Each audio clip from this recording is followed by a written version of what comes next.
देखो, तो last class में हमने बात किया था स्पीड पे, वेलोसिटी पे और एक्सेलरेशन पे। बेसिक बातें मैंने की थी और मैंने तुमको कुछ फार्मूला जी बताए थे, कैसे फाइंड करते हैं एवरेज वेलोसिटी, या कैसे फाइंड करते हैं इंस्टेंटेनियस वेलोसिटी, कैसे फाइंड करते हैं एवरेज एक्सेलरेशन, और कैसे फाइंड करते हैं इंस्टेंटेनियस एक्सेलरेशन।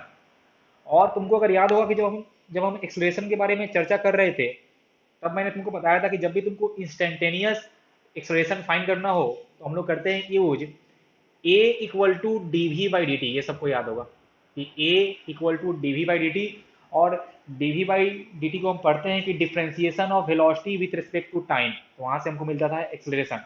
या इन सिंपल लैंग्वेज हम ये बोल रहे थे कि अगर तुमको वेलोसिटी वर्सेस टाइम का ग्राफ दिया हो, अगर मेरे को वेलोसिटी वर्सेस टाइम का ग्राफ दिया हो, तो किसी तो जिस पार्टिकुलर टाइम पे हमको एक्सेलरेशन फाइंड करना हो, उस पार्टिकुलर टाइम पे हम उसका स्लोप फाइंड करते हैं। स्लोप तो हमको स्लोप देता है एक्सेलरेशन। ओके, तो आपको ये पता है कि a equal to D we by D T. मैंने देखो यहाँ पे लिखा है फिर से वही a equal to D we by D t, d we by D t. Okay, अब ध्यान से देखो कि मैं इसी d we by D T को लिख सकता हूँ d we by d x into d x by D t. एक बार सब लोग ध्यान से देखो, मैंने d we by D T को लिखा है d we by d x into d x by D T. मैंने एक डी एक्स नया लेके आया है, तो उससे मैंने मल्टीप्लाई किया, तो उससे मैंने डिवाइड भी कर दिया है, तो पूरा मेरा एक्सप्रेशन चेंज नहीं करने वाला है, वो D we by D T ही रह जाएगा। ओके, तो इसको हम लोग ऐसे लिख सकते हैं।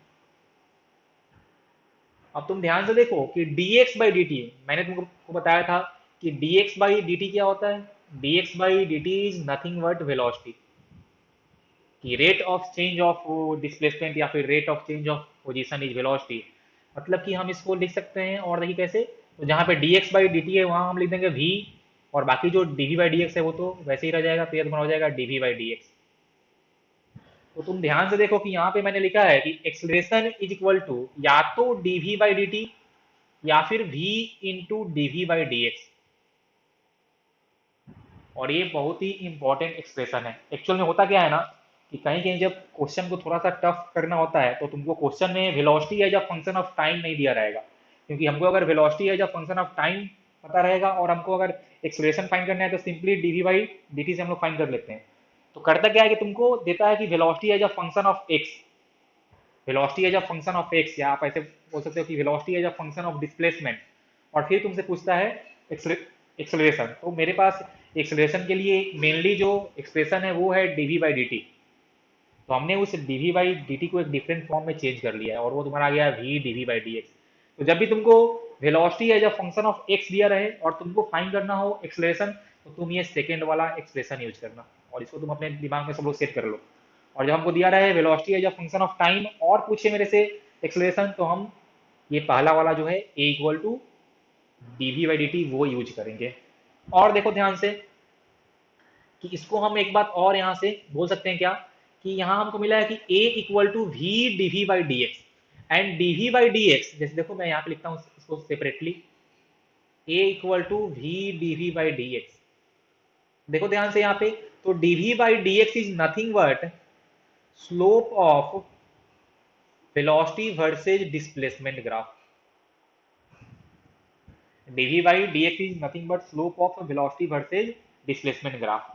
तो अगर मेरे को वेलोसिटी वर्सेज टाइम ग्राफ दिया है, तो हम लोग सिर्फ स्लोप फाइंड करेंगे, तो हमको मिल जाएगा एक्सेलरेशन। लेकिन अगर हमको वेलोसिटी वर्सेज डिस्प्लेसमेंट ग्राफ दिया रहे, तब हमको स्लोप के साथ साथ उसमें उस पार्टिकुलर पोजीशन के लिए हमको वेलोसिटी से मल्टीप्लाई भी करना होगा। देखो वहां पे v d v by d x, तब हमको मिलेगा एक्सेलरेशन। इसलिए हम लोग आगे क्वेश्चंस करेंगे, तब तुमको कंसेप्ट क्लियर हो जाएगा। फिलहाल तुम लोग बस इसको अभी याद रखना, और तुम चाहो तो इसको हिंदी, उर्दू, बांग्ला में लिख लो कि जब मेरे को velocity as a function of displacement दिया रहे, तो हमको ये वाला एक्सप्रेशन यूज करना है। बस अच्छी बात है, इसको तुम लोग अपने मन में ध्यान रखना। अब देखो, तो मैंने तुमको कहा था कि a equal to D we by D t. अब होता क्या है कि किसी पार्टिकुलर केस में हो सकता है कि मेरा बॉडी सिर्फ एक्स डिरेक्शन में ही मूव कर रहा है। तो अगर सिर्फ एक्स में मूव कर रहा है, मतलब कि आपका पोजीशन सिर्फ एक्स में चेंज कर रहा होगा, मतलब आपका जो वेलोसिटी होगा वो होगा ओनली एक्स में। तो अगर उस बॉडी में कुछ एक्सेलरेशन आने वाला है, तो हो सकता है कि वो भी केवल एक्स में ही हो। तो देखो, अब मैंने इसे को एक्स और वाई और जेड में सेपरेटली ब्रेक कर लिया है, एक्स वाई और जेड में सेपरेटली ब्रेक कर लिया, कोई चाप नहीं है। जब भी हमको फाइंड करना हो एक्सेलरेशन इन एक्स डिरेक्शन, तो हम लिखते हैं कि D by D T of velocity in x. समझ में आया ना? जब भी आपको फाइंड करना हो एक्सेलरेशन इन एक्स डायरेक्शन, तो आप करना differentiation of velocity in x with respect to time. Okay, तो हमने देखो यहाँ लिखा है कि D V X by D T. सब लोग देखो ध्यान से, D V X by D T कि acceleration in X equal to D velocity in X by D T. और सबको ये एक बात और पता है कि v क्या होता है, v होता है D x by D t. तो देखो जहां जहां पे vx है वहां पे हम लिख सकते हैं, जहां पे vx है वहां हम लिखेंगे dx बाई dt। और इसको हम लोग पढ़ते हैं डबल डिफरेंशिएशन, इसको हम लोग पढ़ते हैं डबल डिफरेंशिएशन। और वही मैंने यहाँ पे लिखा है कि अगर तुमको फाइंड करना हो एक्सेलरेशन इन एक्स डायरेक्शन, तो हम वहां पे करेंगे differentiation of velocity in x with respect to time, या फिर double differentiation of position, double differentiation of position with respect to time. क्योंकि जब हम लोग पोजीशन को टाइम के रिस्पेक्ट में एक बार करेंगे डिफरेंशिएट, तो हमको मिलेगा वेलोसिटी, और फिर वापस उसको करेंगे डिफरेंशिएट तो हमको मिलेगा एक्सेलरेशन। इसलिए हम लोग क्वेश्चन करेंगे अभी बाद में। हम लोग फिलहाल इन सारे एक्सप्रेशन को अपने मन में बैठा के रखना। सिमिलरली देखो कि अगर हमको फाइंड करना है ए वाई, तो हम लिखेंगे कि differentiation of velocity of y component dt, या फिर double differentiation of position in y. Similarly जो तुम्हारा आएगा velocity in z, sorry acceleration in z, तो तुम्हारा आ जाएगा differentiation of velocity in z, या फिर differentiation of position in z का वो आपका डबल डिफरेंशिएशन। तो तुम लोग ये अभी इन सारी बातों को तुम लोग याद रखना। फिलहाल हम लोग इस पे क्वेश्चंस नहीं करने वाले हैं, हम लोग क्वेश्चन करेंगे इस पे बाद में, एक दो क्लास बाद इस पे क्वेश्चन करेंगे। इस देखो तो अपना नेक्स्ट टॉपिक है काइनेमेटिकल क्वांटिटीज ऑन ग्राफ। तो आज हम लोग पूरा चर्चा करने वाले हैं ओनली ग्राफ पे, ठीक है। और काइनेमेटिकल क्वांटिटीज का मतलब क्या होता है कि वही position, displacement, velocity, acceleration, time, यही सब मेरा आने वाला है इस पूरे। और अभी हम बात करेंगे इनको ग्राफ को लेके, इनके ग्राफ को लेके, और उस पर मेरा आज का पूरा चर्चा उसी पे होगा। और जो सबसे पहला हम ग्राफ लेने जा रहे हैं, देखो यहाँ पे टाइप्स ऑफ ग्राफ आएंगे, और टाइप्स ऑफ ग्राफ में आपके तीन टाइप के ग्राफ आते हैं। पहला डिस्प्लेसमेंट वर्सेस टाइम ग्राफ, या हम जिसको बोलते हैं पोजीशन वर्सेस टाइम ग्राफ। दूसरा आपका आएगा वेलोसिटी वर्सेस टाइम ग्राफ, और तीसरा आएगा एक्सेलरेशन वर्सेस टाइम ग्राफ। तो तुम लोग अगर क्लास 9 10 में तुमने ये सब बेसिक बातें एक बार किया होगा, लेकिन अभी हम लोग थोड़ा सा और भी एडवांस लेवल पे जाना है, तो कंसेप्ट वही रहेगा, थोड़ा सा हम लोग और एडवांस लेवल पे जाएंगे। तो सबसे पहले जो हमने टॉपिक लिया है ग्राफ नंबर 1 में, वो मेरा है डिस्प्लेसमेंट वर्सेस टाइम ग्राफ, या जिसको आप बोलते हो पोजीशन वर्सेस टाइम ग्राफ। देखो मैंने यहाँ पे टॉपिक लगाया है, ठीक है। और इस डिस्प्लेसमेंट वर्सेस टाइम ग्राफ से हम लोग फाइंड करेंगे एवरेज एंड इंस्टेंटेनियस वेलोसिटी। हम लोग क्या फाइंड करेंगे? Average velocity and instantaneous velocity. और तुमको जो मैंने पहले बताया है उसके हिसाब से हमको पता है कि instantaneous velocity is dx by dt, या फिर आपका हो सकता है dy बाई dt, या आपका हो सकता है dz बाई dt। वो करता है डिपेंड कि मेरा बॉडी कौन से डायरेक्शन में मूव करता है। समझ में आ गया ना? या इसको हम लोग एक साथ बोलते हैं ds बाई dt ही बोलते हैं, ds बाई dt। तो एक्चुअल में क्या होता है कि इंस्टेंटेनियस वेलोसिटी के लिए हमको क्या चाहिए? हमको चाहिए slope of the displacement time graph. Okay, और एवरेज वेलोसिटी के लिए हमको स्लोप ही चाहिए। तो सिंपल सी कहानी ये है कि slope of the displacement time graph gives instantaneous velocity या फिर एवरेज वेलोसिटी। और इंस्टेंटेनियस का मतलब क्या होता है? किसी पर्टिकुलर समय पे, और एवरेज का मतलब होता है टाइम इंटरवल में। तो कैसे फाइंड करेंगे मैं तुमको स्टेप वाइज बताऊंगा, और एकदम सिंपल लेवल से लेके मैं जाऊंगा एडवांस लेवल तक, बस तुम लोग ध्यान से इसको सुनते जाना। तो चलो, मेरा कहानी है डिस्प्लेसमेंट टाइम ग्राफ, और यहाँ से हम फाइंड करेंगे एवरेज और इंस्टेंटेनियस वेलोसिटी, और कुल मिला के बात ये है कि हमको स्लोप फाइंड करना है, स्लोप। ओके, तो जो हमने सबसे पहला ग्राफ लिया है, और ये सबसे सिंपलेस्ट ग्राफ है, उसमें हमने लिया है कि इफ डिस्प्लेसमेंट टाइम ग्राफ, मैं इसको पोजीशन टाइम ग्राफ भी बोल सकता हूं। मैंने अभी सिर्फ लिखा है displacement time. If displacement time graph is a straight line,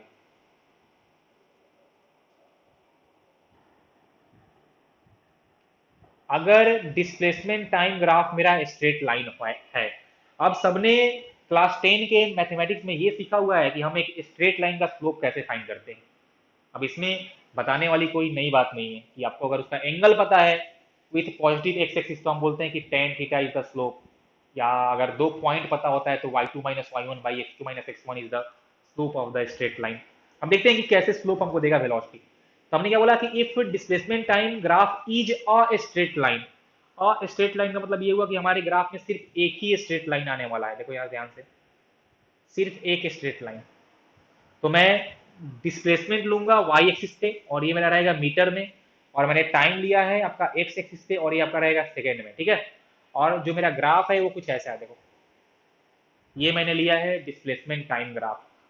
अब चलो यहाँ पे कुछ हम करते हैं स्केलिंग। तो मैंने यहाँ पे टाइम लिया है 2 सेकेंड, 4 सेकेंड, 6 सेकेंड और 8 सेकेंड।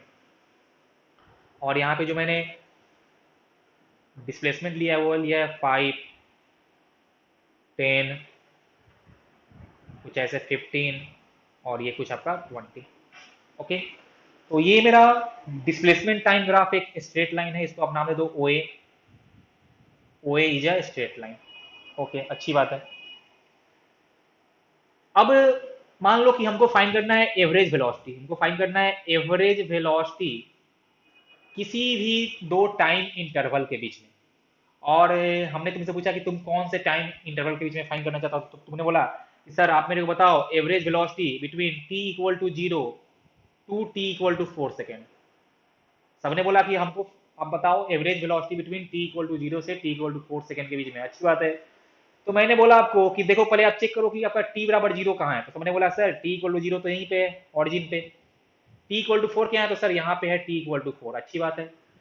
अब तुम चेक कर लो कि टी इक्वल टू 0 पे बॉडी का डिस्प्लेसमेंट क्या था। तो हमको ग्राफ देख के पता चल रहा है कि टी इक्वल टू 0 पे बॉडी का डिस्प्लेसमेंट 0 था। टी इक्वल टू 4 पे बॉडी का जो डिस्प्लेसमेंट है, मैं अगर यहाँ पे देखूँ तो वो है 10 मीटर। सब लोग देखो ध्यान से, कितना है 10 मीटर। अच्छी बात है। और टी इक्वल टू 0 पे वो था 0 पे। ओके, अब हमको फाइंड करना है एवरेज वेलोसिटी। तो सबको क्या पता है कि average velocity is total displacement divided by time interval, divided by time interval. अब तुम इस ग्राफ से चेक करके मेरे को बताओ कि इसका, इस बॉडी का टी इक्वल टू 0 से लेके टी इक्वल टू 4 के बीच में टोटल डिस्प्लेसमेंट कितना होगा। तो बोलेंगे कि सर टी इक्वल टू 0 पे 0 था एंड टी इक्वल टू 4 पे हो गया है 10, मतलब कि 10 - 0, 10 - 0 इज द टोटल डिस्प्लेसमेंट। और टाइम कितना हुआ है आपका, देखो हमको फाइंड करना था 0 से 4 के बीच में, तो टाइम इंटरवल इज 4 - 0। तो ये आपका आ जाएगा 10/4, एंड 10/4 कितना आपका हो जाएगा 2.5। और आपने फाइंड किया है एवरेज वेलोसिटी, तो इसका हो जाएगा यूनिट मीटर पर सेकेंड। तो मेरे को ये मिला कि टी बराबर 0 से टी इक्वल टू 4 के बीच का जो एवरेज वेलोसिटी है वो है 2.5 मीटर पर सेकेंड। अब वो आपने फाइंड किया है 10 - 0 एंड 4 - 0 करके। अब चेक करो कि वो जो 10 - 0 बाई 4 - 0 जो तुमने किया वो है क्या एक्चुअल में। तो देखो ध्यान से, मैं अगर इसको बोलूं S1 और इसको बोलूं S2, S1 मतलब कि t इक्वल टू 0 पे डिस्प्लेसमेंट, और S2 मतलब कि t इक्वल टू 4 पे डिस्प्लेसमेंट, और इसको मैं बोलूं T1 और इसको मैं बोलूं T2। तो तुम अगर ध्यान से देखो तो ये वाला लेंथ जो तुम्हारा है, ये वाला length, this is nothing but S2 - S1। सब लोग ध्यान से देखो। और ये जो आपका लेंथ है, ये मैं इसको रेड इंक से करता हूँ मार्क, ये वाला जो आपका लेंथ है ये कितना है, देखो ये आपका हो जाएगा T2 - T1। देखो ये आपका हो गया S2 - S1 और ये आपका हो गया T2 - T1। और आपने जो एवरेज वेलोसिटी फाइंड किया है वो आपने फाइंड किया है कि S2 - S1 बाई 4 - 0 से। ओके, मतलब कि आप बोल सकते हो कि अगर मैं इसको एंगल थीटा मान लूं, अगर मैं इसको एंगल थीटा मान लूं, तो आपने ये बोला है कि नथिंग, देखिए S2 - S1 by T2 - T1 is nothing but equal to tan theta. देखो तो सब लोग यहाँ से देखो कि S2 by S1, sorry S2 minus S1 by T2 minus T1 is nothing but tan theta, and tan theta is nothing but slope of the straight line। तो वही हमने तुमको कहा भी था कि जब भी तुमको एवरेज वेलोसिटी फाइंड करना हो तो हम लोग, या हमको इंस्टेंटेनियस वेलोसिटी भी फाइंड करना हो तो हम लोग बस फाइंड करते हैं slope of the graph, slope of the displacement versus time graph. तो वो कितना आ गया है, वो आपका आ गया 2.5 मीटर पर सेकेंड। तो तुमको जिस दो टाइम इंटरवल के बीच में एवरेज वेलोसिटी फाइंड करना हो, तुम उसी टाइम इंटरवल के बीच का डिस्प्लेसमेंट भी लेना, तो तुमको वहां से एवरेज वेलोसिटी मिल जाएगा। अब देखो ध्यान से, मैं मैं अब अगर क्वेश्चन चेंज करूं कि हमको तुम बताओ average velocity between t equal to 4 to t equal to 8। सब लोग एक बार ट्राई करो तो, average velocity between t equal to 4 से t इक्वल टू 8 के बीच में कितना आ रहा है? What is the average velocity between t equal to 4 to t equal to 8? तो तुम लोग पहले फाइंड करो इस s2 minus s1 by t2 minus t1 का यूज करके। जल्दी से हमको बताओ कि कितना आ रहा है आंसर। हमको फाइंड करना है t इक्वल टू 4 से लेके t इक्वल टू 8 पे। तो t इक्वल टू 4 कहाँ था? देखिए ये था t इक्वल टू 4, और t इक्वल टू 8 कहाँ है? t इक्वल टू 8 यहाँ पे है कहीं पे। अब चेक कर लो कि t इक्वल टू 4 पे कितना है। t इक्वल टू 4 पे बॉडी का डिस्प्लेसमेंट है 10 मीटर, देखो यहाँ पे होगा। एंड t इक्वल टू 8 पे कितना है? 20 मीटर।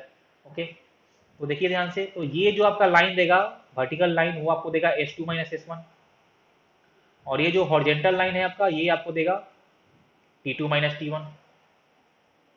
और देखो तो यहाँ पे s2 माइनस s1 कितना आएगा? देखो तो 20 माइनस 10, तो आपका आने वाला है 10। और जो आपका t2 माइनस t1 आएगा वो कितना आएगा? तो 8 माइनस 4, फिर से आने वाला है 4। तो फिर से जब आप यहाँ करोगे तो देखो 10/4, वो 2.5 ही आएगा। और एक्चुअल में आना भी चाहिए, देखो कैसे। अगर तुमको बेसिक मैथमेटिक्स का आइडिया है, तो एक स्ट्रेट लाइन का स्लोप कांस्टेंट होता है। ये तुम लोग, यही तुम्हारा होता है difference between a straight line and a curve. एक स्ट्रेट लाइन का स्लोप, आप किसी भी दो पॉइंट के बीच का स्लोप फाइंड करो तो हमेशा वो सेम आएगा। किसी, हम बोल रहे हैं किसी एक पर्टिकुलर स्ट्रेट लाइन का, तो इस केस में मेरा ग्राफ एक ही स्ट्रेट लाइन है, तो आप किसी भी दो पॉइंट को लेकर स्लोप फाइंड करो तो सेम ही आने वाला है। इसका मतलब क्या हुआ कि आप किसी भी दो टाइम इंटरवल के बीच का एवरेज वेलोसिटी फाइंड करो तो आपका वो एवरेज वेलोसिटी सेम ही आएगा। और ये तुम चेक भी कर सकते हो, ये तुम चेक भी कर सकते हो, हमेशा 2.5 ही आएगा। तुम चेक कर लो, तुम कोई भी दो टाइम ले लो, तुम वो ले लो 2 से 6 या 6 से 8 या 4 से 6 या 0 से 6, तुम कोई भी टाइम इंटरवल ले लो, तुम्हारा वेलोसिटी देखना, तुम्हारा average velocity 2.5 metre per second ही आएगा। और ये आना भी चाहिए, क्योंकि मेरे ग्राफ में सिर्फ एक स्ट्रेट लाइन था, ओनली वन स्ट्रेट लाइन, और एक स्ट्रेट लाइन का स्लोप कभी चेंज करता ही नहीं है। तो अगर स्लोप ही नहीं चेंज करेगा तो फिर उसका एवरेज वेलोसिटी चेंज नहीं करेगा, क्योंकि हमको क्या पता है कि स्लोप गिव्स एवरेज वेलोसिटी। तो देखो यहाँ से हम कंक्लूजन क्या निकालेंगे कि here v average is equal to constant, या जिसको आप बोलते हो यूनिफॉर्म। यहाँ पे क्या है, आपका v एवरेज यूनिफॉर्म है, कांस्टेंट है, किसी भी दो टाइम के बीच आप फाइंड कर लो।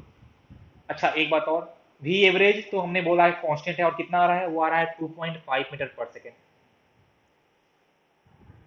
अब मैं तुमसे पूछूं कि तुम इस बार एवरेज वेलोसिटी को छोड़ दो, तुम हमको बताओ कि इस बार इसका instantaneous velocity t equal to 4 पे कितना है। मैंने तुमसे इस बार पूछा कि हमको बताओ instantaneous velocity at t equal to 4 second. तो इंस्टेंटेनियस का मतलब क्या होता है? किसी पार्टिकुलर समय पे। देखो मैंने ये जो अभी फाइंड किया था वो फाइंड किया था एवरेज, किसी दो टाइम इंटरवल में। हमने अभी तुमसे पूछा है instantaneous at t equal to 4 second, तो फिर क्या बोलेगे सर, इस ग्राफ के लिए या इस स्ट्रेट लाइन का t इक्वल टू 4 पे जो स्लोप होगा वही हमको देगा इंस्टेंटेनियस वेलोसिटी। तो अच्छी बात है, कहाँ है? अब चेक करो कि कहाँ पे है t इक्वल टू 4। हमको ये मिला सर, ये है t equal to 4। Okay sir, तो t इक्वल टू 4 पे ये रहा मेरा ग्राफ का पॉइंट। तो इस ग्राफ का स्लोप कितना होने वाला है? तो मैं फिर से बोल रहा हूँ कि ये एक स्ट्रेट लाइन है, एक स्ट्रेट लाइन का स्लोप हमेशा कांस्टेंट रहता है। तो आप किसी पार्टिकुलर टाइम पे स्लोप फाइंड करो या किसी दो टाइम इंटरवल के बीच में स्लोप फाइंड करो, सेम ही आने वाला है। मतलब कि इसका इंस्टेंटेनियस वेलोसिटी भी हर जगह 2.5 मीटर ही आने वाला है। मतलब कि सिंपल सी कहानी ये है कि अगर आपके ग्राफ में सिर्फ एक स्ट्रेट लाइन है, अगर आपके ग्राफ में सिर्फ एक स्ट्रेट लाइन है, तो आप उसमें एवरेज वेलोसिटी फाइंड करो या आप इंस्टेंटेनियस वेलोसिटी फाइंड करो, दोनों का दोनों सेम आने वाला है। और ऐसे टाइप के मोशन को हम लोग क्या बोलते हैं? Uniform motion. ऐसे टाइप के मोशन को हम लोग क्या बोलते हैं? यूनिफॉर्म मोशन, क्योंकि इसका वेलोसिटी कांस्टेंट है। सबको ये कहानी समझ में आया कि नहीं है? बोलो जल्दी से, बोलो। हाँ, तो अब तुमसे मान लो कि अगर क्वेश्चन पूछे कि draw displacement versus time graph for a uniform motion, तो तुम ग्राफ ऐसा ड्रॉ कर सकते हो, तुम्हारा ग्राफ सही आएगा, क्योंकि ये हमने यूनिफॉर्म मोशन के लिए किया है। तब तुम यहाँ पे नोट्स में लिख लो, हिंदी से, हिंदी इंग्लिश जिसमें मन के तुम अपने मन में लिख लो कि अगर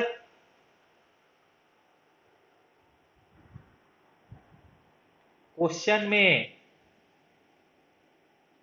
सिंगल स्ट्रेट लाइन हो दिया हो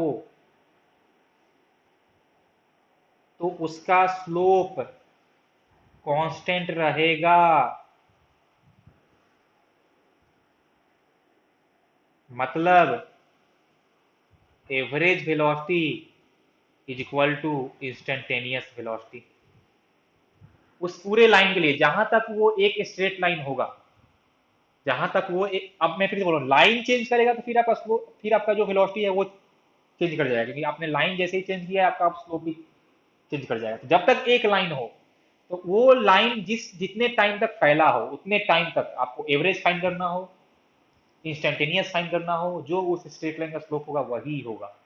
जब तक लाइन चेंज नहीं कर रहा है, स्लोप चेंज नहीं कर रहा है, और स्लोप चेंज नहीं कर रहा है तो वेलोसिटी चेंज नहीं कर रहा है। तो आप लोग याद रखना। और ये जो ग्राफ आपको दिया था ये क्या था? ये था graph of uniform motion.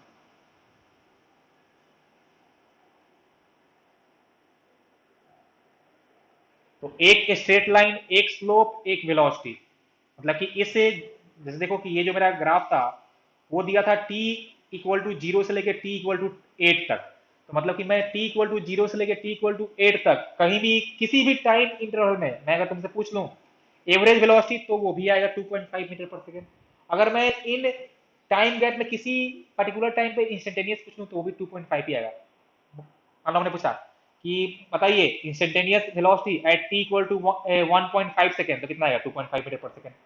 T equal to 4.5 metre per second, तो भी आपका 2.5 मीटर पर सेकेंड, क्योंकि वो आपका जो टाइम है वो इस लाइन के अंदर ही लाई कर रहा है। बहुत कहानी मैंने बोल दिया। अब ये मैं तुमको एक लाइन में भी बोल के निकल सकता था, लेकिन मैंने समय दिया तो तुम लोग थोड़ा मेहनत से समझना और इसको अच्छे से समझना कि कहाँ कहाँ पे मेरा जब लाइन चेंज करेगा तो आपका वेलोसिटी भी चेंज कर जाएगा। अब सिंपल सी कहानी ये है कि देखो ध्यान से, यहाँ पे नोट्स में कुछ और बातें लिखो, कि हमने तो ये सीख लिया कि slope of displacement versus time graph gives velocity. तो जिसका स्लोप ज्यादा होगा उसका वेलोसिटी ज्यादा होगा। जैसे देख लो फॉर एग्जांपल कि हमको डिस्प्लेसमेंट वर्सेस टाइम ग्राफ दिया है दो डिफरेंट बॉडी के लिए, दो डिफरेंट बॉडी के लिए हमको डिस्प्लेसमेंट वर्सेस टाइम ग्राफ दिया है। एक है फॉर बॉडी ए और एक है फॉर बॉडी बी। और मैंने तुमसे बोला है कि तुम इनके वेलोसिटी को कंपेयर करो, ये ग्राफ देख के बताओ कि किसका वेलोसिटी ज्यादा है, किसका वेलोसिटी ज्यादा है। यहाँ पे क्या होगा? यहाँ पे होगा velocity of B is more than velocity of A. ये मैंने कैसे बोला? क्योंकि बी का स्लोप ज्यादा होगा। क्यों? क्योंकि बी का स्लोप ज्यादा होने वाला है, और बी का स्लोप ज्यादा होगा। ये मैंने कैसे फाइंड किया? तो देखो, अगर ये लाइन ए ने एंगल बनाया है ये थीटा 1, तो ये लाइन बी बनाएगा theta 2, and slope is nothing but tan theta. तो अगर theta 2 is more than theta 1, तो slope 2 is more than slope 1, and slope gives velocity, तो V B is more than V A. समझ में आया ना? इसमें कोई कष्ट किसी को? जल्दी से बोलो, बोलो। ओके, अब सुनो, slope of a displacement time graph gives velocity. तो आपका जो स्लोप हो सकता है वो हो सकता है पॉजिटिव भी, स्लोप में भी पॉजिटिव एंड स्लोप में भी निगेटिव। तो स्लोप पॉजिटिव का मतलब ये होता है velocity positive, and slope negative का मतलब होता है निगेटिव वेलोसिटी। तो ये जो पॉजिटिव वेलोसिटी और जो निगेटिव वेलोसिटी है ये आपका बस शो करता है डायरेक्शन ऑफ मोशन की। आपने किसी एक तरफ पॉजिटिव माना हुआ है, तो ये इसका जो वेलोसिटी है या इसका जो मोशन है वो उसके अपोजिट है, तो इसलिए मैंने उसको बोला है माइनस वेलोसिटी। ओके, तो इससे पहले जो मैंने किया था क्वेश्चन, उसमें मेरा स्लोप पॉजिटिव आया था तो वेलोसिटी भी आया था पॉजिटिव। अब मैं एक लेता हूँ एग्जाम्पल, जहाँ पे स्ट्रेट लाइन अभी आपका एक ही रहेगा, एक ही स्ट्रेट लाइन है, मतलब कि आप किसी भी टाइम इंटरवल में देखो तो जो आपका आएगा एवरेज वेलोसिटी वही आपका आएगा इंस्टेंटेनियस वेलोसिटी भी। तो जैसे देखो कि मान लो कि मैंने ये बताया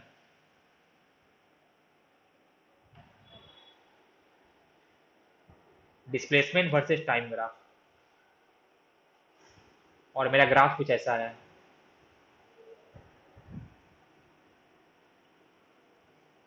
ये स्ट्रेट बनाओ इसको। अरे यार, थोड़ा सा इसको, चलो ठीक है। ये मान लो ग्राफ ए बी मैंने इसको नाम दिया है, ये एक ही लाइन है ए बी, और स्केलिंग हमको दिया हुआ है 0। मान लो कि जैसा 2, 4, 6, 8, यहाँ पे 10, यहाँ पे 12, यहाँ पे 14, और ये हमको यहाँ पे दिया हुआ है 20। ठीक है, और बीच में यहाँ कहीं होगा स्केलिंग, कुछ ऐसा कर लेते हैं, 5, 10, 15, 20। ठीक है, अब देखो ध्यान से, तो हमको ये दिया है डिस्प्लेसमेंट वर्सेज टाइम ग्राफ एक किसी बॉडी के मोशन का, और हमने क्या देखा कि फिर से मेरे इस पूरे ग्राफ में सिर्फ एक स्ट्रेट लाइन है। तो एक straight line, single straight line, मतलब कि सिंगल स्लोप, मतलब कि सिंगल वेलोसिटी, और सिंगल वेलोसिटी का मतलब क्या होगा, v average equal to v instantaneous. आप इंस्टेंटेनियस फाइंड करो या आप एवरेज फाइंड करो, आपका सेम ही आने वाला है। और वो कैसे आएगा, वो आपका आएगा स्लोप से। तो आपको अगर फाइंड करना हो वी एवरेज, तो आपको फाइंड करना होगा इस स्ट्रेट लाइन का स्लोप। आप स्लोप कैसे फाइंड करते हैं भाई, तो y2 minus y one by t two minus t one. तो देखो ध्यान से, हमको एक बात यहाँ पता है कि जब t समय इक्वल टू 8 है, जब t इक्वल टू 8 है तो उसका कितना है, उसका x है 0। देखो यहाँ पे, क्योंकि उसने टाइम एक्सिस को कट किया है t इक्वल टू 8 पे, तो t इक्वल टू 8 पे x 0, and t equal to 0 पे x है 20। मतलब इसको हम लिख सकते हैं 0,20, और इसको हम लिख सकते हैं 8,0। तो आपको इस स्ट्रेट लाइन का स्लोप फाइंड करना है, तो आप कोई भी दो पॉइंट ले सकते हो। तो हमने वो पॉइंट खोजा जहां पे हमको जिसका कोऑर्डिनेट पता था। तो हमको इस पॉइंट ए का पता है कोऑर्डिनेट, और आप इसको मान लो पॉइंट पी, तो आपको इस पॉइंट पी का कोऑर्डिनेट पता है। अब तुम इसका स्लोप फाइंड कर सकते हो। तो स्लोप क्या होता है बोलो तो यहाँ पे हम क्या लिखेंगे कि x2 minus x one by t two minus t one. अब आपको किसको लेना है x2 और किसको लेना है x1, वो आपके ऊपर डिपेंड करता है। तो आप अगर इस 0,20 को मानते हो 1, और इस 8,0 को आप मानते हो 2, तो मतलब कि आपके हिसाब से जो x2 आने वाला है वो आने वाला है आपका कितना, आपका x2 आने वाला है 0, और आपका x1 आएगा 20, और आपका t2 आएगा 8, और आपका t1 आएगा 0। तो उसी आप किसी को भी 1 और किसी को भी 2 मान सकते हो, कोई तकलीफ वाली बात नहीं है, आंसर सेम आएगा। तो देखो यहाँ पे x2 माइनस एक्स वन, तो मतलब कि 0.2 वाले का कितना है x, देखो तो x आपका हो गया 0, तो 0 माइनस एक्स वन, तो इसका कितना है, इसका है 20 ना, तो 0 माइनस 20 डिवाइडेड बाई t2। तो आपने ये जो 0.2 था उसको आपने माना है 2, तो उसका जो टाइम होगा वो आपका हो जाएगा t2। तो कितना है, देखो वो आपका टाइम था 8, एंड माइनस जो आपका 0.1 था उसका टाइम कितना था, उसका टाइम था 0। तो आ गया -20/8, तभी आने आपका आने वाला है -2.5 मीटर पर सेकेंड।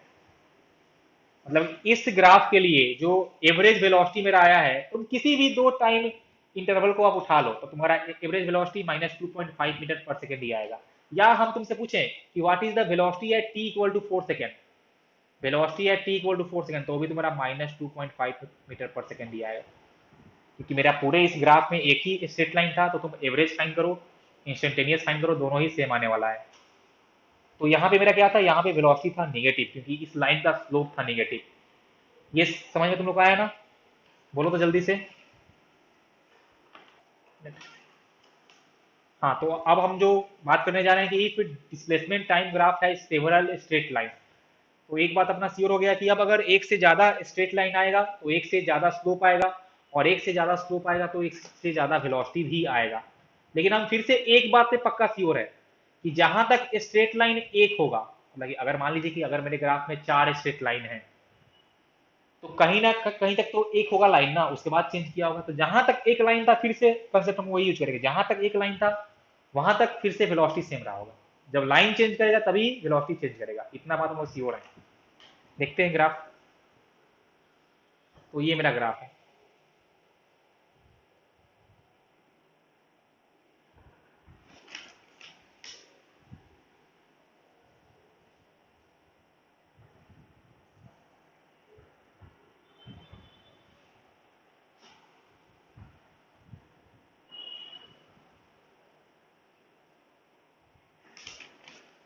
मैं इसको लिखता हूँ पार्ट वाइज में, ओ ए बी सी डी। देखो, तो अभी क्या हुआ कि अभी इस ग्राफ में हमको 4 स्ट्रेट लाइन दिया हुआ है। देखो चलो ध्यान से, तो अगर मेरे ग्राफ में 4 स्ट्रेट लाइन है तो 4 स्लोप भी होगा। तो इस बार आपका पूरे टाइम के लिए इंस्टेंटेनियस और एवरेज सेम नहीं होने वाला है, आपका अब इस बार चेंज होने वाला है। तो चलो देखते हैं कैसे क्या होगा। तो मैंने यहाँ हमारा है टाइम इंटरवल 1 2 ये 3 मान लो, 4 मान लो, तो 5 मान लो, 6 मान लो, 7 मान लो, 8 मान लो कि आपका है टाइम है सेकेंड में। और मैंने यहाँ पे लिया है displacement in y in metre. Okay, और चलो यहाँ मैंने माना है 10 और यहाँ पे मैंने माना है 15। और ये जो लाइन तुम्हारा बीसी है ना, लाइन बीसी, ये तुम्हारा है पैरेलल टू टाइम एक्सिस, ठीक है। अब ध्यान से देखो कैसे हम लोग सॉल्व करेंगे। तो t इक्वल टू 0 से लेके t इक्वल टू 2 सेकेंड तक कौन सा लाइन है मेरा, लाइन ओ ए है। तो t इक्वल टू 0 से लेके t इक्वल टू 2 तक अगर लाइन ओ ए है, मतलब कि इस टाइम इंटरवल में स्लोप एक आने वाला है, इतना हम श्योर है कि t इक्वल टू 0 से t इक्वल टू 2 के बीच में एक ही स्लोप होगा। ओके, और कितना आने वाला है स्लोप बताओ तो। देखो उसका स्लोप आएगा 10 माइनस 0 बाई 2 माइनस 0, तुम्हारा आने वाला है 5, और स्लोप 5 आएगा। मतलब t इक्वल टू 0 से लेके t इक्वल टू 2 सेकेंड के बीच में सिर्फ एक स्ट्रेट लाइन है। तो एक स्ट्रेट लाइन है तो t इक्वल टू 0 से लेके t इक्वल टू 2 के बीच में जो होगा एवरेज, और वो कितना होगा, वो तुम्हारा होगा 5 मीटर पर सेकेंड, वही होगा इंस्टेंटेनियसली। कहां से कहां तक, t इक्वल टू 0 से लेके t इक्वल टू 2 तक ओनली, क्योंकि वहां तक एक लाइन था।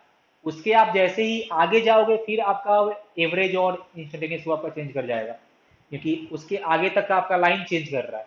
मतलब कि मैं तुमसे पूछूं अगर कि what is the average velocity between t equal to 0 to t equal to 3 second, तब आप उसको आप इस बार 5 मीटर पर सेकेंड नहीं बोल सकते। तो हम लोग फाइंड करेंगे क्या होगा, उसको हम लोग करेंगे अभी चर्चा बाद में। फिलहाल t इक्वल टू 0 से लेके t इक्वल टू 2 सेकेंड तक आपका जो होगा एवरेज वो होगा इंस्टेंटेनियस। मतलब कि मैं अगर तुमसे पूछूं कि what is the velocity at t equal to 1.5 second, तो हमने चेक किया कि sir t equal to 1.5 second कहीं यहाँ आने वाला है 1 और 2 के बीच में, और t इक्वल टू 1.5 सेकेंड के लिए मेरा ग्राफ कौन सा है, ग्राफ ओ ए ही है, और ओ ए का स्लोप हमने पहले से ही फाइंड करके रखा है 5। मतलब velocity at t equal to 1.5 second is 5 metre per second. Velocity at t equal to 0.5 second, तो वो भी आपका 5 मीटर पर सेकेंड ही आएगा, क्योंकि 0.5 सेकेंड कहीं आपका लाई करेगा 0 और 1 के बीच में, तो वहां भी ग्राफ आपका ओ ही था। तो जो उसका स्लोप होगा ओ का वही होगा उसका वेलोसिटी, तो वो भी आपका 5 ही था, तो 5 मीटर पर सेकेंड। समझ में आया ना। तो ये आपका हो गया पहले पार्ट के लिए। अब वही मैं तुमसे पूछूं कि what is v average between t equal to 0 to, चाहे ऐसा बोलो, लो इस बार t इक्वल टू 2 से t इक्वल टू 3 तक, t इक्वल टू 2 सेकेंड से t इक्वल टू 3 सेकेंड। तो देखो मैंने चेक किया कि 2 और 3 कहाँ है, तो ये रहा 2 और ये रहा 3, और हम देख रहे हैं क्या कि 2 और 3 के लिए, मतलब 2 और 3 के बीच में मेरा लाइन कौन सा है, लाइन मेरा ए बी है। लाइन क्या है, ए बी। और ये जो लाइन ए बी है वो फैला हुआ है टी इक्वल टू 2 से लेके टी इक्वल टू 4 तक। मतलब कि अब टी इक्वल टू 2 से टी इक्वल टू 4 तक एक ही स्ट्रेट लाइन है, तो एक ही स्लोप होगा, तो एक ही वेलोसिटी होगा। मतलब कि अगर मैंने से पूछे कि t इक्वल टू 2 से t इक्वल टू 4 के बीच में किसी भी टाइम पे इंस्टेंटेनियस पूछ ले या एवरेज पूछ ले, तो तुम्हारा हो जाएगा slope of the line A B. तो फाइंड कर लो, ये तुम्हारा हो जाएगा slope of line A B. और कितना आने वाला है स्लोप उसका देखो तो उसका स्लोप आपका आ जाएगा 15 माइनस 10 डिवाइडेड बाई 4 माइनस 2, तो 5/2, ये आपका आ रहा है 2.5 मीटर पर सेकेंड।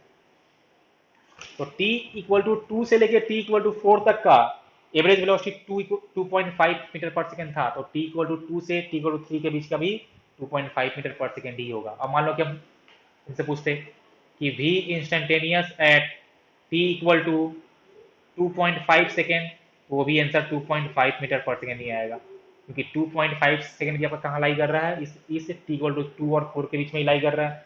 मतलब कि वो आपका लाइन ए बी के लिए ही जो होगा वही होगा। तो हमने फाइंड किया था 2.5, तो आपका 2.5 ही हो जाएगा आंसर।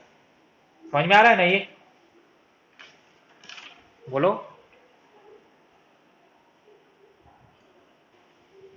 हमने तुमसे पूछा कि एवरेज, सॉरी, मैं पूछ रहा हूँ instantaneous velocity at t equal to 5 second. मैंने तुमसे पूछा instantaneous velocity at t equal to 5 second, तो तुम पहले तो देखो समय कहाँ है, तो टी इक्वल टू 5 यहाँ पे था। और टी इक्वल टू 5 के लिए ग्राफ कौन सा है? ग्राफ है आपका बीसी। मतलब कि इस बीसी ग्राफ का जो होगा स्लोप वही मेरा होगा velocity at t equal to 5 second. और देखो तो वो जो बीसी तुम्हारा लाइन है वो है parallel to the time axis, तो उसका स्लोप जीरो है। मतलब कि instantaneous velocity at t equal to 5 second is zero, 0 metre per second.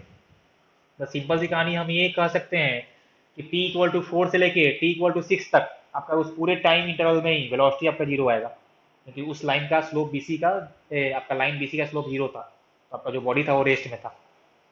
और देखो तो वो तुमको ग्राफ से दिख भी रहा होगा, क्योंकि t इक्वल टू 4 से लेके t इक्वल टू 6 के बीच में वो y इक्वल टू वो उसका y इक्वल टू 50 नहीं है पोजीशन, तो अगर उसका पोजीशन चेंज नहीं करा तो वो रेस्ट में होगा। तो आपको स्लोप से भी दिख रहा है और आपको ऐसे भी वो दिख सकता था।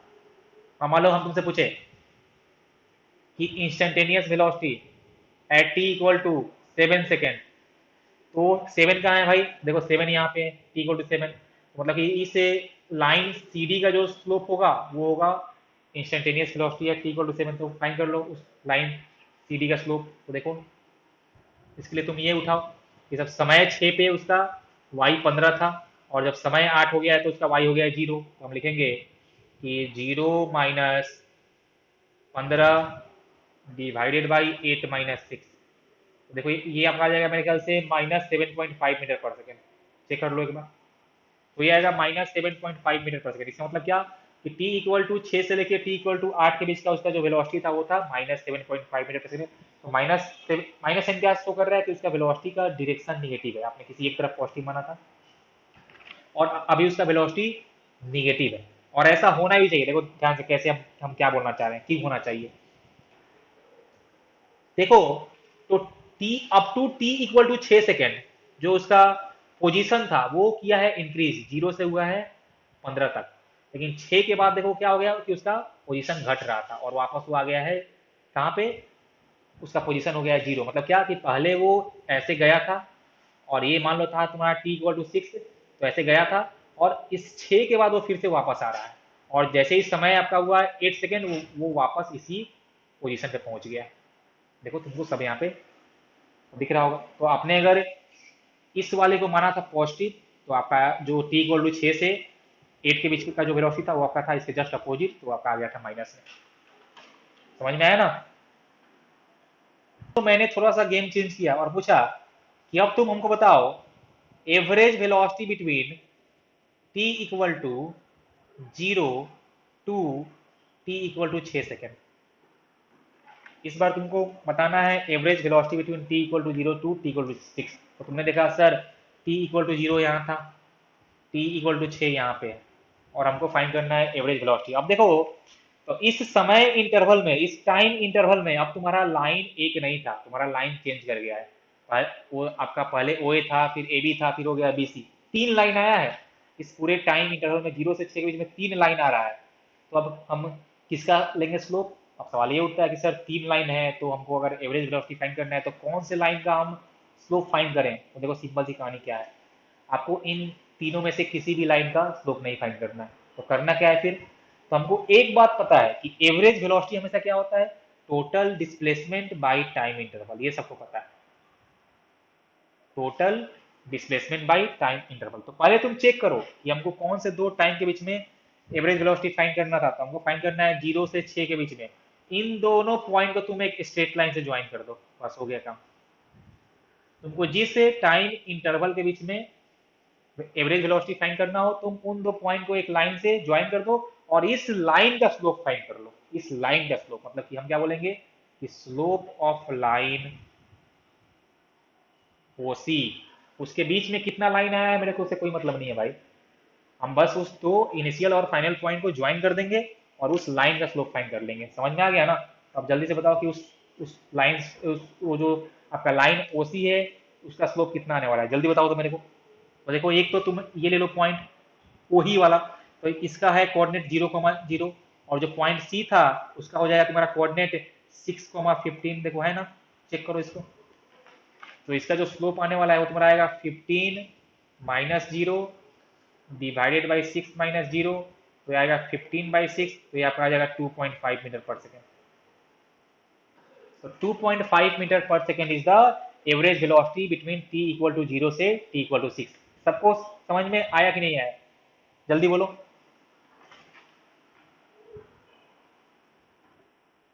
ओके, अब तुम लोग एक काम करो, तुम लोग हमको बताओ average velocity between t equal to 2 to t equal to 8 second, जल्दी से बताओ तो। t इक्वल टू 2 से लेके t इक्वल टू 8 के बीच का एवरेज वेलोसिटी क्या आने वाला है। मैं इसको सॉल्व एक बार कर दे रहा हूँ। तो हम लोग को फाइंड करना है 2 से 8 के बीच में, तो 2 आ गया आपका यहाँ पे और 8 आपका आ जाएगा यहाँ पे, तो इन दोनों को एक लाइन से ज्वाइन कर दो। और इस लाइन एडी का अब हम लोग क्या बोलेंगे कि स्लोप ऑफ लाइन एडी, तो कितना आएगा देखो, तो आपका आ जाएगा 0 - 10 डिवाइडेड बाई 8 - 2, तो ये आएगा -10/6, या फिर आपका आ जाएगा -5/3, -5/3 metre per second. So this is the answer. तो उम्मीद करता हूं कि तुम लोग को ये सब समझ में आ गया है। अब चलो, तो हमने अभी तक जितना भी क्वेश्चन लिया है सब में हम ये मान के चल रहे थे कि मेरा ग्राफ का शेप क्या था, ग्राफ का शेप था स्ट्रेट लाइन। पहले केस में हमने सिर्फ एक लाइन लिया था, दूसरे केस में हमने मल्टीपल लाइन लिया, लेकिन स्ट्रेट लाइन ही था। अब जो हम थर्ड केस लेने जा रहे हैं जहां पे आपका जो ग्राफ का शेप होगा वो एक कर्व होगा, तो घबराने की कोई बात नहीं है। चलो, मैंने जो अपना नेक्स्ट टॉपिक है वो है कि if displacement time graph is a curve. Okay, तो देखो मैंने यहाँ पे लिया है ग्राफ कर्व है, और जैसे मान लो यहाँ पे मैंने टाइम लिया है t1 और यहाँ पे मैंने टाइम लिया है t2, और इसको मैं मान लेता हूँ पॉइंट P और इसको मैं मान लेता हूँ पॉइंट Q। और मान लो कि हमको अगर फाइंड करना हो एवरेज वेलोसिटी बिटवीन, हमको फाइंड करना है भी average between t1 to t2, इस टाइम इंटरवल जो आपका हो जाएगा वो हो जाएगा t2 - t1, तो t2 - t1 is the time interval. तो हमको अगर इस t1 से t2 या t2 - t1 टाइम इंटरवल में एवरेज वेलोसिटी फाइंड करना हो, तो देखो करना क्या है आपको कि आप इस p और q को फिर से एक स्ट्रेट लाइन से ज्वाइन कर दो, और जैसे ही आपने इसको एक स्ट्रेट लाइन से ज्वाइन कर दिया है आपसे स्लोप फाइंड कर लो। देखो सिंपल है, slope of line P Q, कोई चाप नहीं है। तो अगर आपका एक कर्व दिया हुआ है आपको और एवरेज वेलोसिटी फाइंड करना हो, तो कौन से दो टाइम इंटरवल के बीच में फाइंड करना है पहले तो आपको देख लो, और उसके कॉरेस्पॉन्डिंग जो ग्राफ पे पॉइंट होगा आप उसको लिख लो, और उन दोनों को एक लाइन से ज्वाइन कर दो और फिर उस लाइन का स्लोप फाइंड कर लो। तो इस लाइन का जो भी स्लोप आएगा, और लाइन का स्लोप के लिए हम लोग क्या करेंगे, ये लेंथ आपका, तो ये आपको हो जाएगा t2 - t1। बस तुमको ये फाइंड करना है कि ये वाला लेंथ कितना आने वाला है। तो इसको मैं लिखता हूँ डेल्टा वाई, तो जो स्लोप हो जाएगा वो कितना हो जाएगा, delta y by delta t, या आप इसको लिख सकते हो delta y by t2 - t1। तो ऐसे हम लोग फाइंड कर लेंगे एवरेज वेलोसिटी। अब मान लो कि अगर तुमसे पूछता instantaneous velocity, velocity at t equal to t1, मतलब कि हमको t1 समय पे, t1 टाइम पे हमको फाइंड करना है वेलोसिटी। इस बार मैं एवरेज का बात नहीं कर रहा हूँ, इसमें मैं किसी पर्टिकुलर समय का बात कर रहा हूँ, t इक्वल टू t1 पे। तो हमने देखा sir t equal to t1 मतलब कि ये पॉइंट p पे पूछ रहा है, इस पॉइंट p के कोरिस्पॉन्डिंग कितना होने वाला है पार्टिकल का वेलोसिटी। तो जब भी आपको इंस्टेंटेनियस पूछे तो क्या होता है कि आपको इस पर्टिकुलर पॉइंट पे स्लोप चाहिए, सॉरी, हाँ, आपको इस पर्टिकुलर पॉइंट पे स्लोप चाहिए। और इस पर्टिकुलर पॉइंट पे स्लोप का मतलब क्या होता है कि आप इस कर्व के लिए उस पॉइंट पे टेंजेंट ड्रॉ कर दो, आप उस कर्व के लिए उस पॉइंट पे टेंजेंट ड्रॉ करो, और जो उस टेंजेंट का स्लोप होगा वही तुम्हारा उस पॉइंट पी पे वेलोसिटी भी होगा। तो हम बोलेंगे कि velocity at t equal to t1 is slope of, इसको लाइन दे दो ए बी, तो slope of line A B. और ये हम लोग कैसे फाइंड करते हैं, सबको याद है ना, dy बाई dt से। ओके, तो ये अभी आपका, ये आप लोग ऐसे फाइंड कर सकते हो इंस्टेंटेनियस। और आपको अगर एवरेज फाइंड करना हो तो उसमें तो कोई चाप ही नहीं है। चलो हम एक लेते हैं जस्ट एग्जाम्पल, और वहां से चेक करते हैं कैसे ये सॉल्व करना है। तो मैंने बोला कि पोजीशन टाइम ग्राफ किसी बॉडी का ऐसे दिया हुआ है। देखो ये कर्व है, ओके, यहाँ पे टाइम कुछ था जीरो आपका, यहाँ पे टाइम है t1, ये आपका टाइम हो गया t2। t1 को मैंने माना है 2 सेकेंड, t2 आपका है 3 सेकेंड मान लो, और यहाँ पे आपका है 8 मीटर, और यहाँ पे आप मान लो कि आपका है 18 मीटर, ऐसा। ये हमको ग्राफ दिया हुआ है और बोला है कि find average velocity between 2 second to 3 second. आपको 2 से 3 सेकेंड के बीच का एवरेज वेलोसिटी फाइंड करना है। तो हमने चेक किया कि 2 सेकेंड यहाँ था तो उसके कॉरेस्पॉन्डिंग पॉइंट ये है, आप इसको पॉइंट पी मान लो। 3 सेकेंड यहाँ पे है तो उसके कॉरेस्पॉन्डिंग पॉइंट आपका ये है, तो इसको आप पॉइंट क्यू मान लो। अब आप इस इन दोनों पॉइंट को एक लाइन से ज्वाइन करो। ज्वाइन कर लिया तो अब तुमको इस लाइन पी क्यू का स्लोप फाइंड करना होगा। तो बोलो कितना आएगा, देखो। तो उसका स्लोप जो आपका कुछ ऐसा आएगा ना, ये दिस। तो इसको आप अगर बोलते हो डेल्टा वाई और इसको आप बोलते हो डेल्टा टी, तो हो जाएगा आपका delta y by delta t. और कितना आएगा वैल्यू ऑफ डेल्टा वाई, तो देखो 18 - 8, तो आ जाएगा 10 मीटर। और डेल्टा टी कितना आने वाला है, 1 सेकेंड, तो ये हो जाएगा 10/1, तो 10 मीटर पर सेकेंड। तो 10 metre per second is the average velocity between t = 2 से t = 3 के बीच में। समझ में आया कि नहीं, बोलो जल्दी से, बोलो। अब देखो, अब मान लो कि यहाँ हमसे अगर इंस्टेंटेनियस पूछता कि वेलोसिटी है t = 2 सेकेंड, या हमसे पूछता वेलोसिटी है t = 3 सेकेंड, तब थोड़ा सा लफड़ा होता।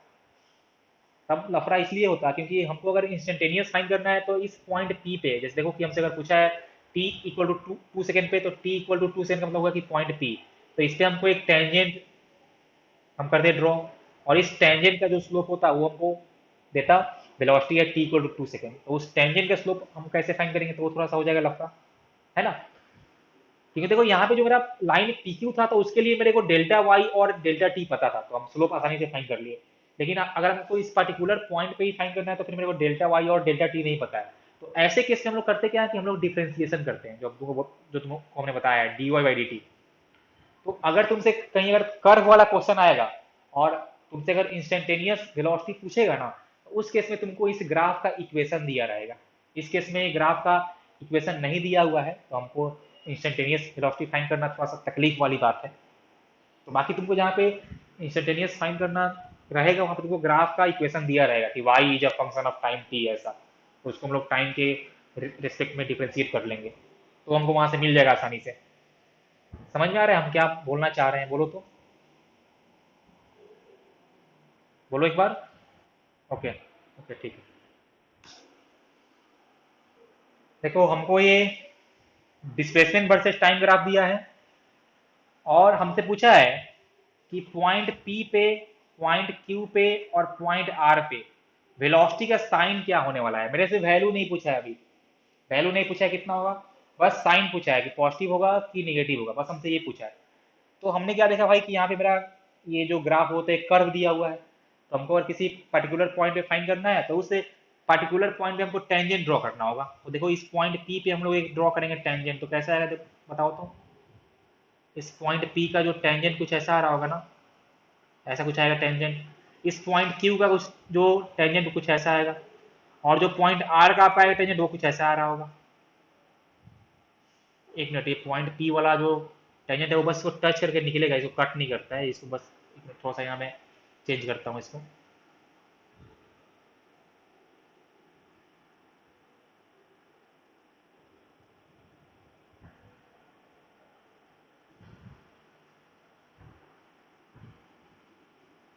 बस उसको टच करके निकलेगा,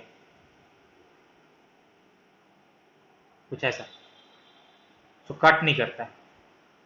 टच करेगा खाली। तो देखो ध्यान से, तो हमसे वैल्यू नहीं पूछा है, हमसे बस पूछा है साइन। तो हमने क्या बोला कि जब तुमको कर्व दिया रहे तो उस पॉइंट पे टेंजेंट ड्रॉ करना, और उस टेंजेंट का जो स्लोप होता है वही देता है उस पॉइंट पे इंस्टेंटेनियस वेलोसिटी। तो हम लोग अभी टेंजेंट का स्लोप का वैल्यू तो नहीं फाइंड कर सकते हैं, लेकिन हम इतना पक्का बोल सकते हैं कि वो स्लोप मेरा पॉजिटिव आने वाला है कि निगेटिव आने वाला है। तो देखो ध्यान से, इस पॉइंट P का जो टेंजेंट है, देखो ध्यान से, वो कुछ ऐसा आने वाला है। देखो वो कुछ आपका टेंजेंट आएगा ऐसा, और इस टेंजेंट का स्लोप आप लोग क्या बोलोगे कि इसका स्लोप कैसा है, इसका स्लोप पॉजिटिव है, क्योंकि ये पॉजिटिव एक्स के साथ जो एंगल बनाएगा वो होगा आपका एक्यूट एंगल, तो स्लोप होगा पॉजिटिव। जो आपका पॉइंट आर था, देखो जो आपका पॉइंट आर का स्लोप है, वो स्लोप कुछ आपका ऐसा आने वाला है, और ये आपका बनाएगा एंगल विथ पॉजिटिव, आपका जो एक्स एक्सिस जो यहाँ पे आपका टाइम एक्सिस है, वो उससे बनाएगा एंगल ऑप्टिव एंगल। तो जब थीटा 90 से ज़्यादा होता है तो स्लोप होता है नेगेटिव। और देखो तो ये जो आपका पॉइंट क्यू वाला था, पॉइंट क्यू का टेंजेंट वो कुछ आएगा ऐसे पैरेलल टू टाइम एक्सिस, तो इसका स्लोप आ जाएगा जीरो। पॉइंट पी पे आपका वेलोसिटी पॉजिटिव है, पॉइंट क्यू पे वेलोसिटी जीरो है, एंड पॉइंट क्यू और जो पॉइंट आर पे आपका वेलोसिटी है नेगेटिव। अब ये पॉजिटिव में कितना है और आपका नेगेटिव में कितना है वो हमको अभी फाइंड नहीं करना है, वो हम लोग फाइंड करेंगे बाद में। फिलहाल आपको बस साइन बताना था उसका। समझ में आया क्या?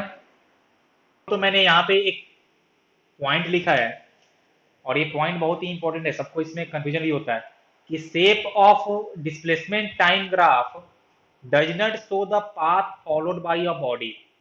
ठीक है, हम क्या बोल रहे हैं कि जो तुमको डिस्प्लेसमेंट टाइम का जो ग्राफ तुमको क्वेश्चन में दिया रहेगा, ऐसा जरूरी नहीं है कि बॉडी तुम्हारा वैसा ही पाथ फॉलो किया हो। इसका मेरा कहने का मतलब ये हुआ कि अगर किसी बॉडी का डिस्प्लेसमेंट वर्सेस टाइम ग्राफ, मान लो कुछ ऐसा दिया हुआ है आपको, ऐसा ये ऐसा कर्व दिया हुआ है, ये आपको दिया है डिस्प्लेसमेंट वर्सेस टाइम ग्राफ, तो इसका मतलब ये नहीं कि जो मेरा बॉडी का पाथ होगा या जो मेरा बॉडी ट्रेवल कर रहा होगा वो ऐसा ही पाथ पे ट्रेवल कर रहा होगा। वो आपका पाथ इससे अलग हो सकता है कि वो आपका बॉडी स्ट्रेट पाथ पे, मतलब कि ये आपका कार हॉरिजेंटल सड़क पे हॉरिजेंटल रास्ते पे जा रहा था, स्ट्रेट रास्ते पे जा रहा था, लेकिन उसका डिस्प्लेसमेंट वर्सेस टाइम ग्राफ ऐसा कर्व आ सकता है। ठीक है, तो ये मिसकंसेप्शन तुम लोग मत अपने दिमाग में सेट करना। ठीक है, तो इसके लिए मैंने यहाँ लिखा है कि डिस्प्लेसमेंट टाइम ग्राफ का पाथ से कोई भी मतलब नहीं होता है। समझ में आया ना हम क्या बोल रहे थे? बोलो जल्दी से। Okay okay.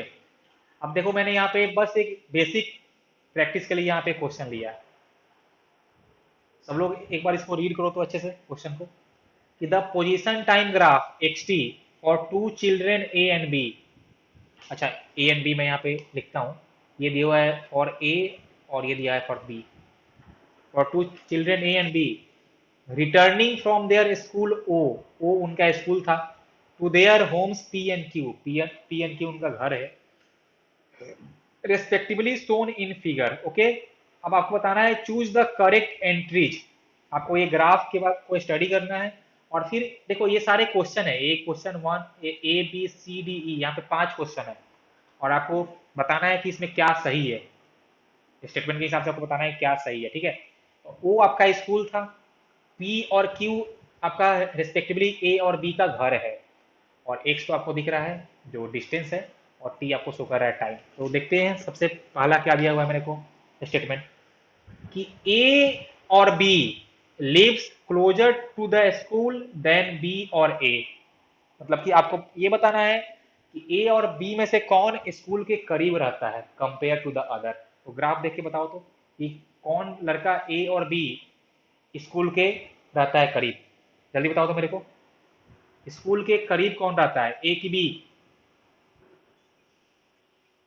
Very good, school के करीब ए रहता है, क्योंकि देखो हमने ये y जो आपका है ना एक्सिस, या आप इसको बोल सकते हो वर्टिकल एक्सिस, तो वर्टिकल एक्सिस पे हमने लिया था distance of home from the school. देखो ये आपका O है स्कूल, और पॉइंट P है y जो A था उसके घर का डिस्टेंस, तो देखो ये है डिस्टेंस, ये मान लो आप इसको मान लो कुछ ऐसा x A, और जो ये O और Q के बीच का डिस्टेंस है वो आपको देगा y B का डिस्टेंस फ्रॉम द स्कूल तो आपका हो जाएगा एक्स बी। तो साफ साफ यहाँ पे दिख रहा है कि पी क्या है, P is less than Q.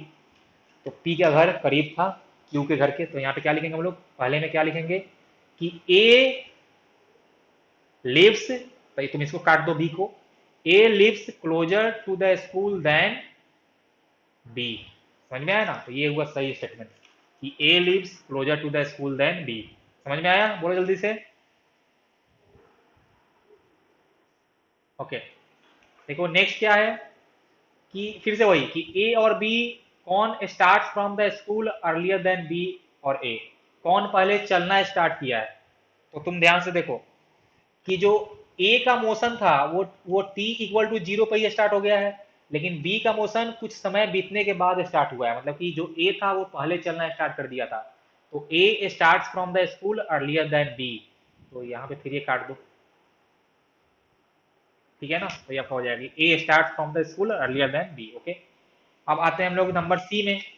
तो कौन बोला है तुमसे कि ए और बी में से कौन ज्यादा फास्ट वॉक करता है। तो देखो फास्ट वॉक करने का मतलब ये हुआ कि आपको पूछ रहा है किसका वेलोसिटी ज्यादा है। तो एक तो आप स्लोप देख के भी आप कह सकते हो, क्योंकि हम आपको जो ग्राफ दिया है वो दिया है आपको position versus time graph, position versus time graph, तो इसका जो स्लोप होगा वही देगा वेलोसिटी।